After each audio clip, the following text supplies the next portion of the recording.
శుక్లాంబరధరం విష్ణుం శశివర్ణం చతుర్భుజం ప్రసన్నవదనం ధ్యాయేత్ సర్వవిఘ్నోపశాంతయే. గురుర్బ్రహ్మా గురుర్విష్ణుః గురుర్దేవో మహేశ్వరః గురుః సాక్షాత్ పరం బ్రహ్మ తస్మై శ్రీ గురవే నమః. వాగర్ధావివ సంపృక్తౌ వాగర్ధ ప్రతిపత్తయే జగతః పితరౌ వందే పార్వతీ పరమేశ్వరౌ.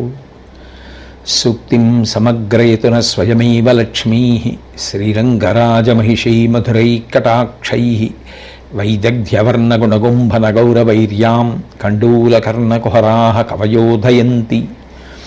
హైమోర్ధ్వపుండ్రమజహన్మకుటం సునాసం మందస్మితం మకరకుండలచారుగండం బింబాధరం బహుళదీర్ఘకృపాకటాక్షం శ్రీవేంకటేశముఖమాత్మనిసన్నిధత్తాం. విమలపటి కమలకుటి పుస్తకరుద్రాక్షశస్తహస్తపుటి కామాక్షి పక్ష్మలాక్షి కలిత విపంచి విభాసి వైరించి. నారాయణం నమస్కృత్య నరం చైవ నరోత్తమం దేవీం సరస్వతీం వ్యాసం తతో జయముదీరయేత్. హరి ఓం. పరమేశ్వర స్వరూపైన సభకి నమస్కారం.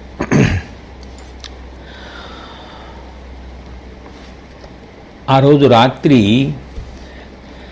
శ్రీకృష్ణ పరమాత్మ, ధర్మరాజు గారు, ఆయన సోదరులు కలిసి నిరాడంబరంగా బయలుదేరి చీకటిలో వారినెవ్వరూ గుర్తుపట్టనటువంటి రీతిలో జాగ్రత్త తీసుకొని భీష్మాచార్యుల వారి శిబిరంలోకి ప్రవేశిస్తే భీష్మాచార్యుల వారు వారికి స్వాగతం పలికి పేరు పేరున క్షేమమడిగి వారు ఏ కార్యం మీద వచ్చారో తెలియచేస్తే అది ఎంత కష్టమైనదైనప్పటికీ కూడా తప్పకుండా తన వంతు సహాయం చేస్తానని మాట ఇచ్చిన తరువాత ధర్మరాజు గారు ముఖం చిన్నది చేసుకుని కొంత దిగులుతో ఆయనతో ప్రస్తావన చేస్తున్నాడు.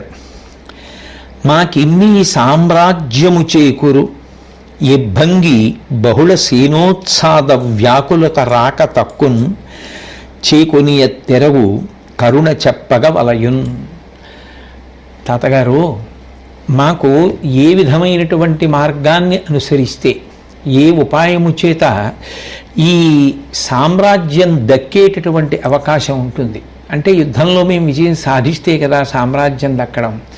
రెండు, ఎప్పుడో విజయం చేకూరడం కాదు, ఇప్పుడు సైన్యం క్షయమైపోతోంది. రోజు రోజుకి మాకున్నటువంటి సేనాబలం తగ్గిపోతోంది. ఈ సైన్యం ఇలా క్షయం అయిపోకుండా ఉండాలి అంటే ఏ ఉపాయాన్ని మేము ఆశ్రయించవలసి ఉంటుంది, దాన్ని దయతో మాకు చెప్పండి అని అడిగాడు. అడిగితే భీష్ముడికి అర్థమైంది ధర్మరాజు గారు ఎటువంటి ప్రస్తావన చేస్తున్నాడో, దేని గురించి మాట్లాడుతున్నాడో అర్థం చేసుకున్నవాడై ఆయన అన్నాడు, అనవుడు నే పెనగగ మీ కనగా సైన్యక్షయంబునగు సామ్రాజ్యంబును కానీరదు కావున నన్ను నిర్జింపంగ శోభనములెల్లనగున్.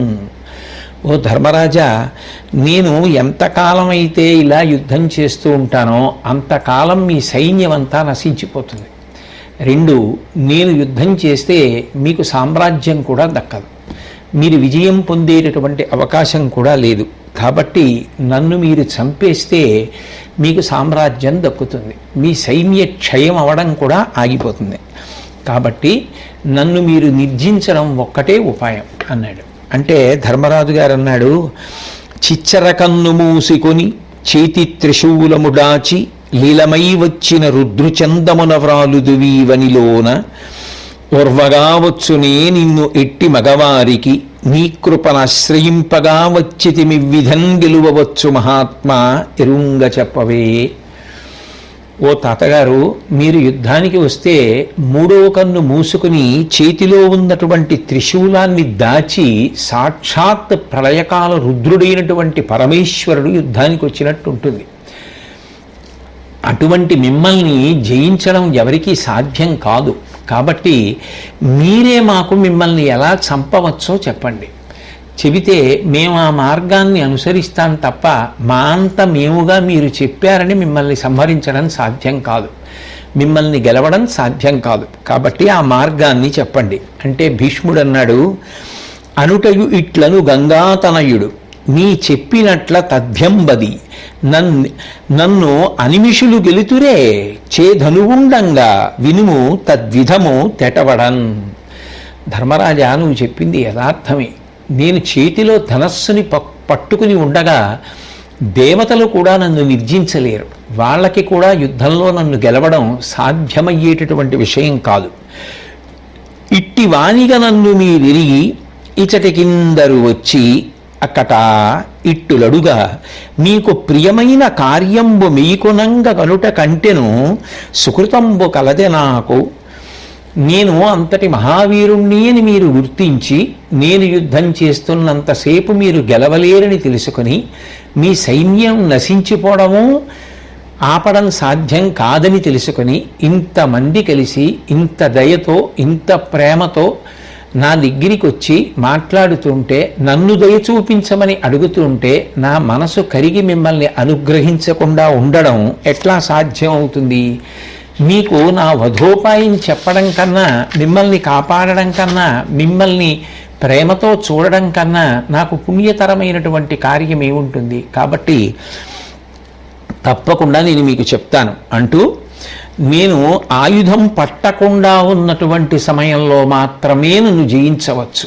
చేతిలో ఆయుధం పట్టి ఉండగా నన్ను జయించడం ఎవరికీ సాధ్యం కాదు. అయితే మరి యుద్ధభూమిలో ఆయుధం పట్టుకుని ఉంటాను కదా, మరి ఎలా జయించాలి అంటావేమో ధర్మరాజా.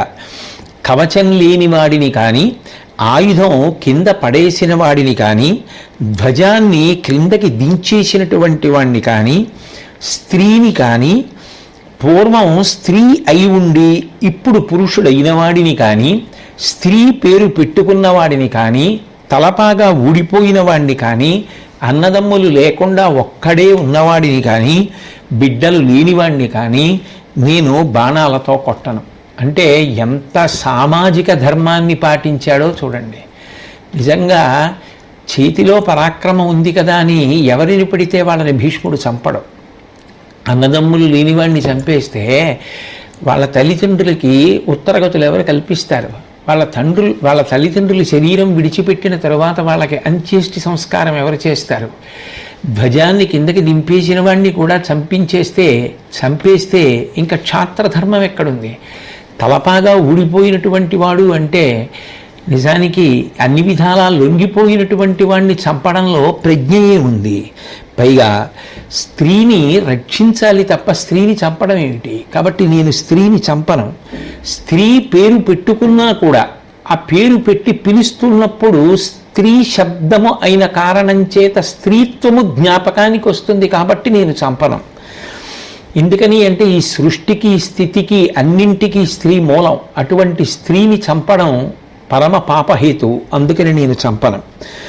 అలాగే బిడ్డలు లేని వాడిని చంపను. ఎందుకంటే ఆయనకి ఇంకా పితృరుణం తీరలేదు. ఆయన సంతానాన్ని పొందలేదు. ఉత్తమగతులు పొందడానికి కావలసినటువంటి సంతానాన్ని పొందకముందే చంపేయడం చాలా దారుణం కాబట్టి చంపను. ఎన్ని నియమాలు పెట్టుకున్నాడు! పుట్టుకతో స్త్రీగా ఉండి మధ్యలో పురుషత్వం వచ్చినటువంటి వాడు ఎవరుంటాడో అటువంటి వాడిని కూడా నేను చంపను అని చెప్తూ, మీకు నేను ఒక ఉపాయం చెప్తాను. ద్రుపద మహారాజు గారికి స్త్రీగా పుట్టాడు శిఖండి, తర్వాత పురుషుడయ్యాడు. కాబట్టి శిఖండి ఎదురుగుండా ఉంటే నేను బాణములు వెయ్యను. కాబట్టి మీరు ఒక్క పని చెయ్యండి. అర్జునుడు ఆ శిఖండిని ముందు నిలబెట్టుకోవాలి, అర్జునుడు వెనక నిలబడాలి. శిఖండిని చూడగానే నేను బాణాలు వేయడం ఆపేస్తాను. నేను బాణాలు వేయడం ఆపేయగానే శిఖండి ముందున్నాడు కాబట్టి నేను వెయ్యను. కాబట్టి అర్జునుడు వెనక నుంచి బాణాలు వేసి నా శరీరాన్ని డొళ్ళకొట్టాలి. తత్కారణము చేత నేను పడిపోతాను. కాబట్టి శిఖండిని ముందు పెట్టుకుని వెనక అర్జునుడిని నిలబెట్టి యుద్ధాలు చేయించండి. నేను పడిపోయిన తరువాత మిగిలినటువంటి ధృతరాష్ట్ర బాంధవులందరినీ సంహరించడం మీకు పెద్ద కష్టం కాదు. కాబట్టి ఇది నా ఆజ్ఞ, మీరు ఇట్లాగే చేయండి, చేసి నన్ను చంపేసేయండి అని చెప్పి ఆయన ఉత్తర్వు చేశాడు. ఇక్కడ మనకి రెండు విషయాలలో అనుమానం వస్తుంది. ఎంత యుద్ధమైనా ధర్మరాజు గారు అసలు భీష్మాచార్యుల వారిని అలా అడగడం న్యాయమా? రెండోది, భీష్మాచార్యుల వారు ఒక పక్షాన యుద్ధం చేస్తున్నప్పుడు తాను ఎలా మరణిస్తాడో శత్రువులకు చెప్పేయడం న్యాయమా? ఈ రెండు ఎలా జరిగాయి భారతంలో, అందున కృష్ణ పరమాత్మ సన్నిధిలో ఎలా జరిగాయి అని అనుమానం వస్తుంది. దీన్ని తరచి తరచి చూస్తే ఒక విషయం స్పష్టంగా తెలుస్తుంది. భీష్మాచార్యుల వారిని చంపడానికి శిఖండి పుట్టాడు అనేటటువంటిది రహస్యం కాదు, అందరికీ తెలిసిన విషయం. ఆ విషయం భారతంలో ఎన్నో మాటలు ఎందరో ప్రస్తావించారు. సర్వసైన్యాధిపతి అయినటువంటి దృష్టద్యుమ్నుడు దాన్ని ఆరణ్య పర్వంలోనే ప్రస్తావించాడు. ఆ విషయం ద్రోణాచార్యుల వారికి తెలుసు, ఆ విషయం భీష్ముడికి తెలుసు, ఆ విషయం పాండవులకు తెలుసు, ఆ విషయం కృష్ణుడికి తెలుసు, కొడుకుని కన్న ద్రుపదుడికి తెలుసు, ఇంతమందికి తెలుసు, దుర్యోధనుడికి తెలుసు. శిఖండి చేతిలో భీష్మాచార్యుల వారు పడిపోతారు. కాబట్టి ఇప్పుడు భీష్ముడు కొత్తగా రహస్యాన్ని చెప్పలేదు. కాకపోతే మరి ధర్మరాజు గారు ఎందుకు వెళ్ళినట్టు, ఏం అడిగినట్లు అంటే దీని పూర్వాంగాన్ని కొద్దిగా జ్ఞాపకం తెచ్చుకోవాలి. యుద్ధం ప్రారంభం చేసే ముందు ధర్మరాజు గారు భీష్ముడి దగ్గరికి వెళ్ళి నమస్కారం చేసి యుద్ధం ప్రారంభించడానికి నాకు అనుమతిని కటాక్షించమని అడిగాడు. నువ్వు ఇట్లా వచ్చి ఉండకపోతే నిన్ను శపించి ఉండేవాణ్ణి అన్నాడు భీష్ముడు. అంటూ నీకొక వరం ఇస్తాను, కోరుకో, నన్ను మాత్రం నీ పక్షాన యుద్ధం చేయమని అడక్కు అన్నాడు. అంటే మీరు కౌరవ పక్షాన్నే ఉండండి, నా జయాన్ని మాత్రం మనసులో కోరుకుంటూ ఉండండి అన్నాడు. తప్పకుండా అలా చేస్తాను, ఇంకేదైనా వరం అడుగు అన్నాడు. అడిగితే మాకు విజయం సంప్రాప్తించడం అనేటటువంటిది మీరు యుద్ధం చెయ్యకుండా ఉన్నప్పుడు కదా, అది ఎలా తటస్థపడుతుందని అడిగాడు. ఇప్పుడు దానికి తొందర లేదు. ఆ సమయం ఏర్పడినప్పుడు ఎవరైనా సరే నా దగ్గరికి వచ్చి బంధుత్వాన్ని ప్రస్తావించి నా మనసులోకి దూరి నా మనసు కరిగిపోయేటట్టుగా ప్రార్థన చేస్తే నా వధోపాయాన్ని అప్పుడు చెప్తాను. ఇప్పుడు దాని గురించి అసలు ప్రస్తావించవలసిన అవసరం లేదు, ప్రస్తుతానికి నువ్వు వెళ్ళు అన్నాడు.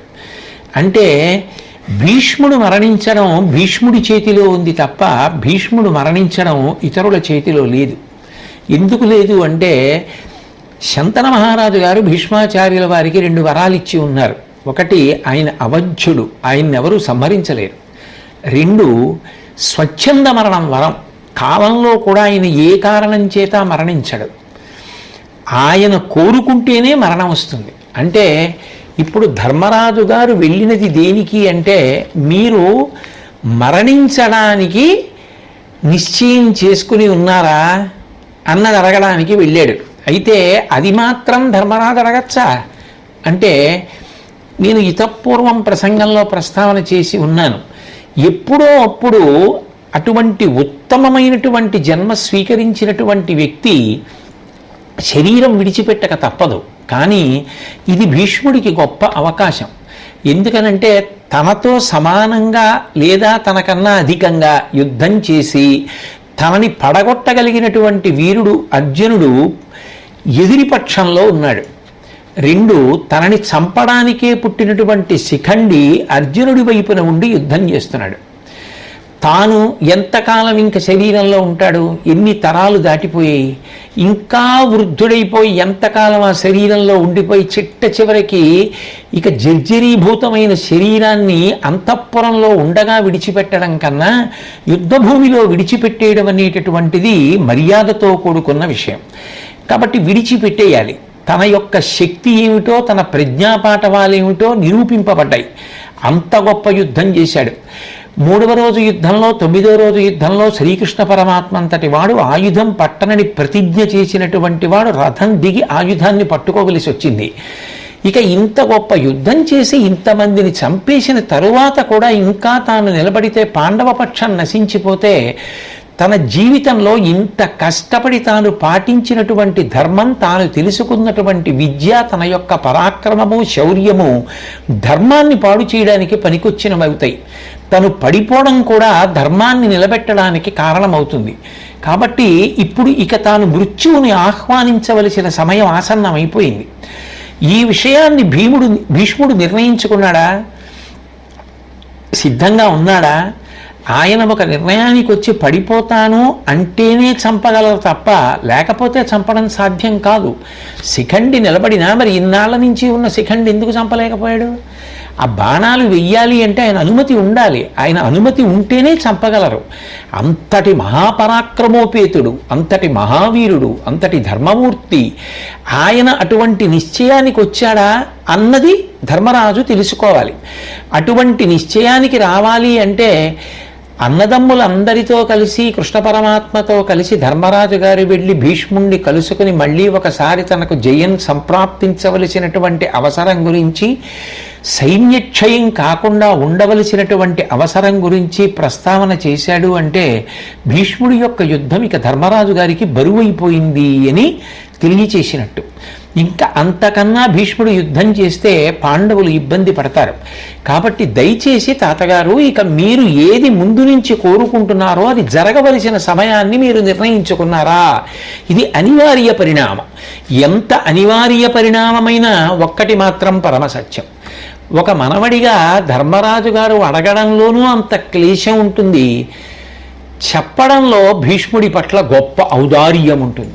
ఏ వ్యక్తి ఎంతకాలం బ్రతికినా ఇంకా బ్రతకాలని కోరుకుంటాడు తప్ప తన శరీరాన్ని ఇక వదిలిపెట్టేద్దామని కోరుకోడు. కానీ అటువంటి మహితాత్ముడైనటువంటి భీష్ముడు అటువంటి ఉత్తమ మార్గాన్ని ఎంచుకుని ధర్మం కోసం శరీరాన్ని పరిత్యజించాలి అని నిర్ణయించుకున్నాడు అంటే నిజానికి ధర్మరాజు గారికి యుద్ధంలో భీష్ముడు బరువవడం ఎంత కారణమో, దుర్యోధనుడు ప్రతిరోజు భీష్ముడిని అనరాని మాటలనేటటువంటి బాణముల చేత ఆయన మనసుని ఛిద్రం చేసేయడం అంతకన్నా బలమైన కారణం. ఈయన చేసిన యుద్ధం బరువైపోతోంది అని ఎదుటిపక్షం వాళ్ళు అంగీకరిస్తున్నారు. ఆయన చేసిన యుద్ధం సమంజసంగా లేదు అని దుర్యోధనుడు అంటున్నాడు. ఎంత ప్రారంధం! ఇంకా ఆ యుద్ధం చేసి ప్రయోజనం ఏమిటి? కాబట్టి భీష్ముడు మరణించడానికి కేవలం ధర్మరాజు గారు కారణం అనడం కూడా సాధ్యం కాదు. కాబట్టి ఈ ప్రశ్న అడిగిన తరువాత భీష్ముడు జవాబు చెప్పిన తరువాత పాండవులు 5 శ్రీకృష్ణ పరమాత్మ తిరిగి వచ్చేస్తున్నప్పుడు కృష్ణ పరమాత్మను ఉద్దేశించి అర్జునుడు అన్నాడు, గురుని,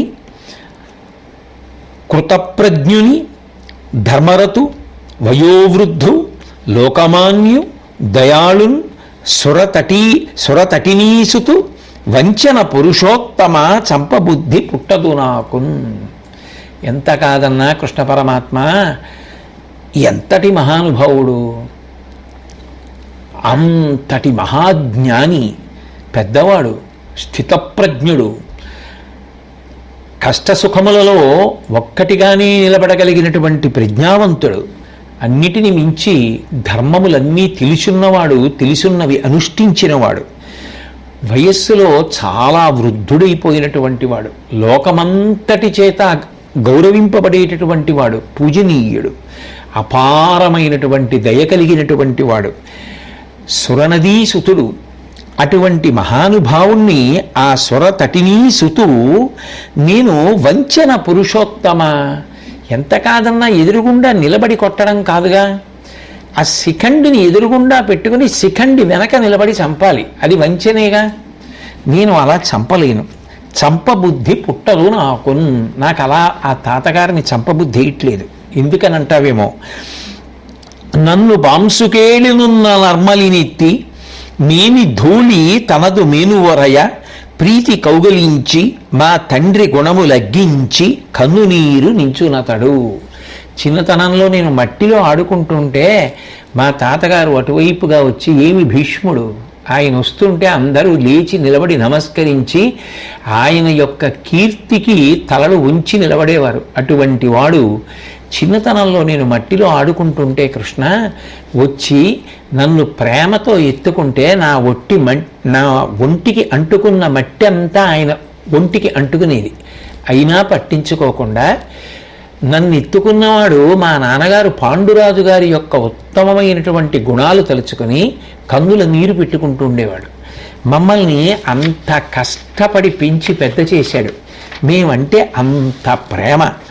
అక్కట తండ్రి లేని మము నిమ్మిపించిన తాత నిన్నెయిన్ ద్రెక్కొనగాదు, అతండు సముదీర్ణ భుజాబల శౌర్యశాలి ఏ ఇక్కడి సేన చక్కడి చేనేనియు చుతునుగాక, ధర్మమున్ తక్కుట కొర్వజాలదుని ధర్మజుతమ్ములు క్రూరకర్ములే.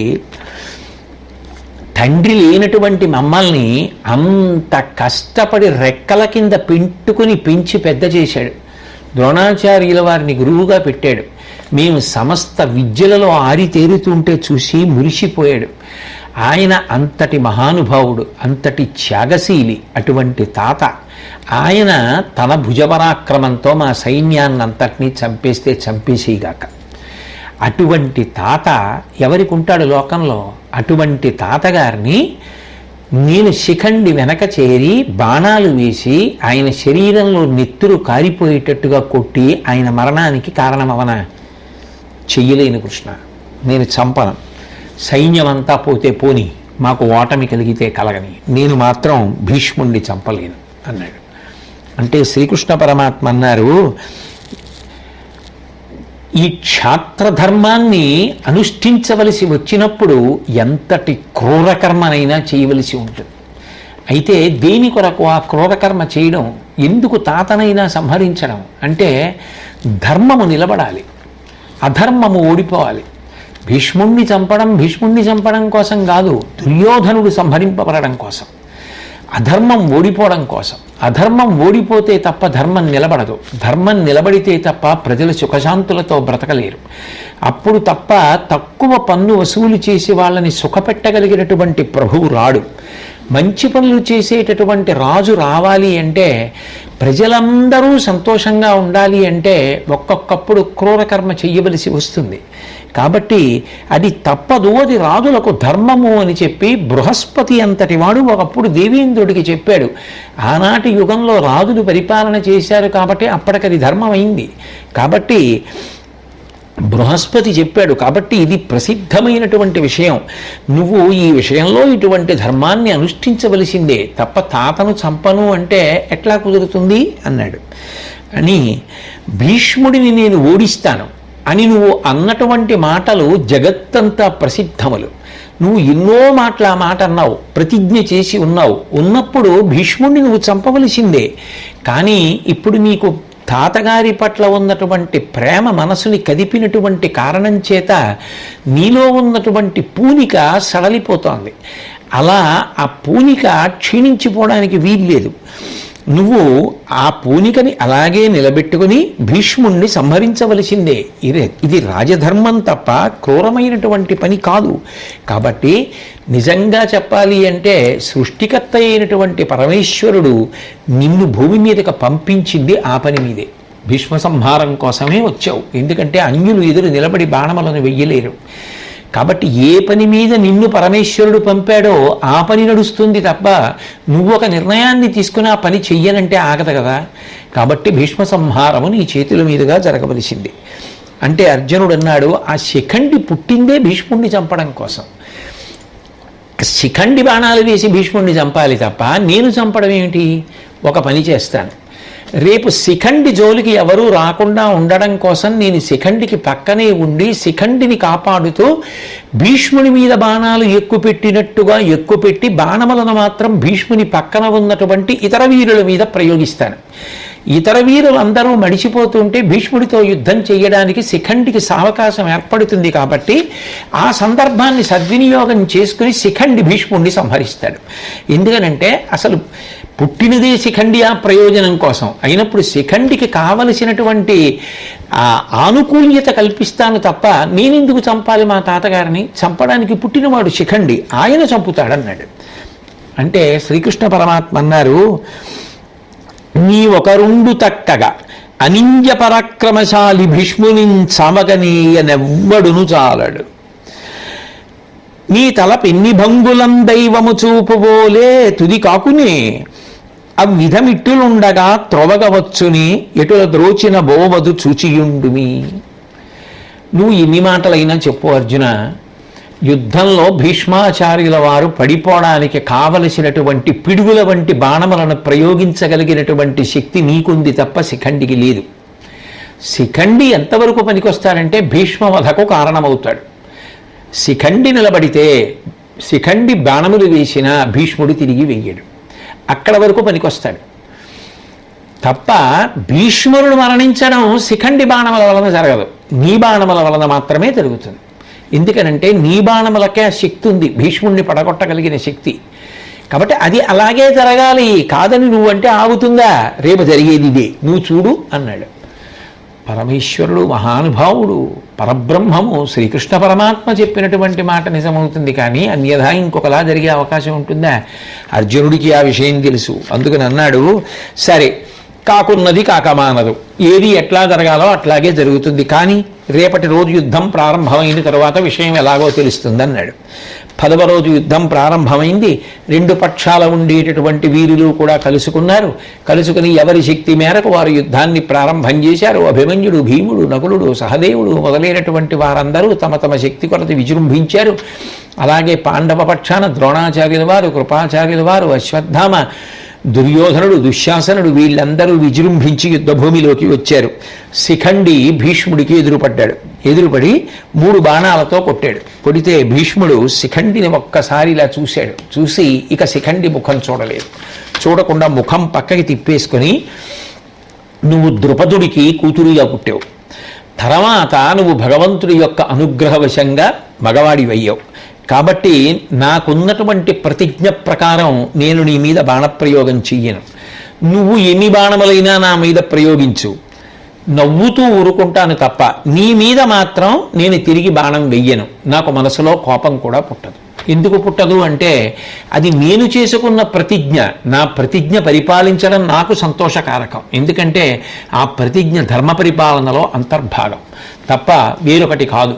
నేను ధర్మాన్ని పరిపాలిస్తున్నాను అన్నది నాకు సంతోషాన్ని ఇస్తుంది తప్ప ధర్మాన్ని పరిపాలించడం అన్నది నాకు ఎదురొచ్చింది అన్న భావన నాకు ఎప్పుడూ కలగదు కనుక అన్నది తాత్పర్యం. అది ఆయన యొక్క ధర్మానుష్ఠాన శక్తి.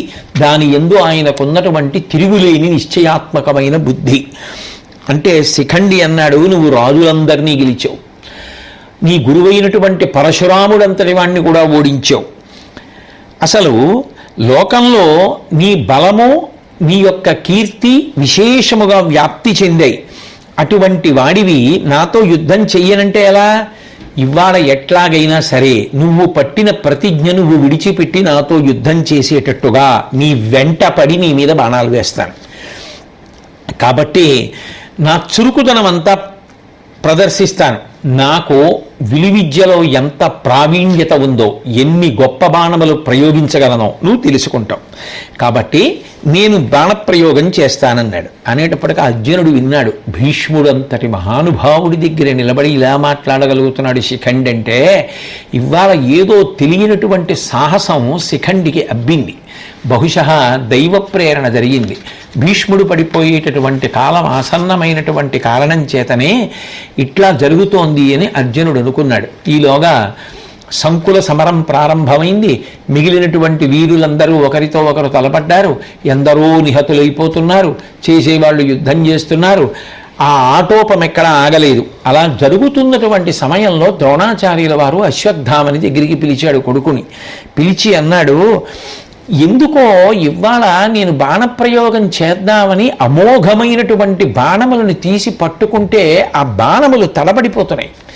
2 ఏదైనా అస్త్రప్రయోగం చేద్దాము అనుకుంటే ఆ మంత్రములకు అధిష్టాన దైవమైనటువంటి వారు నాకు జ్ఞాపకానికి రావట్లేదు.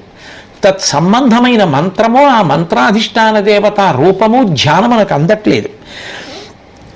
ధనస్సుని పట్టుకుంటే చెయ్యి మునికిపోతోంది. దానివల్ల ఆ ధనస్సు చేతిలో నిలబట్టలేదు. ఎందుకో మనసు ఆధీనంలో లేదు.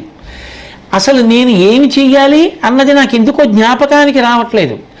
శరీరం ఏమిటో పట్టు తప్పిపోతోంది. ఈ పరిస్థితి అంతా చూస్తుంటే అర్జునుడి చేతిలో భీష్ముడు పడిపోయే సమయం దగ్గరికి వచ్చేసింది అని నాకు అనిపిస్తోంది. అందుకే నేను ఇప్పుడు భీష్ముడిని కాపాడగలనా, ప్రక్కన నిలబడి యుద్ధం చేయగలనా అని నాకు అనుమానంగా ఉంది. దైవము నిర్ణయాన్ని చేసినట్లుగా ఉంది. భీష్ముడు పడిపోతాడేమో. పైగా నువ్వు జాగ్రత్తగా పరిశీలించు, దుశ్శకునములు కనపడుతున్నాయి. గుర్రాలు కుప్పలు కుప్పలుగా కూలిపోతున్నాయి. ఏనుగులు నేల మీదకి ఉరిగి పడిపోతున్నాయి. రథాలు తమంత తాముగా ఉరిగి పడిపోతున్నాయి. కౌరవ సైన్యం ఒక్కదాని మీదే గ్రద్దలు ఎగురుతున్నాయి. మనం ఎక్కడికెడితే అక్కడ ఉల్కలు పడుతున్నాయి పైనుంచి. ఆ పైన ఆడనక్కల యొక్క అరుపులు వినపడుతున్నాయి. ఈ దుశ్శకునములన్నీ గమనిస్తే బహుశా ఇవాళ భీష్ముడు మరణిస్తాడు అని నాకు అనిపిస్తోంది. భీష్ముడిని రక్షించుకోవడానికి నువ్వు ఆయన పక్కనే ఉండు. పైగా ఎప్పుడూ లేనిది ఇవాళ ధర్మరాజు గారి యొక్క ముఖంలో కోపము ఆవేశము స్పష్టంగా కనపడుతున్నాయి. కనుక నువ్వు భీష్ముడి పక్కనే ఉండు అశ్వత్థామ. ప్రాణాన్ని దాచుకునేటటువంటి ప్రయత్నం చెయ్యవద్దు. భీష్ముణ్ణి కాపాడడం ప్రధాన కర్తవ్యంగా పెట్టుకో. తన కుమారుడు ఏమైపోయినా పర్వాలేదు, భీష్ముడు బ్రతకాలి. ఆ భీష్మ ద్రోణుల యొక్క స్నేహం అటువంటిది. వాళ్ళిద్దరూ అలా కలిసి ఉన్నారు. అదో అపూర్వమైనటువంటి స్నేహం భారతంలో. కాబట్టి నువ్వు భీష్ముణ్ణి కాపాడమని పంపాడు.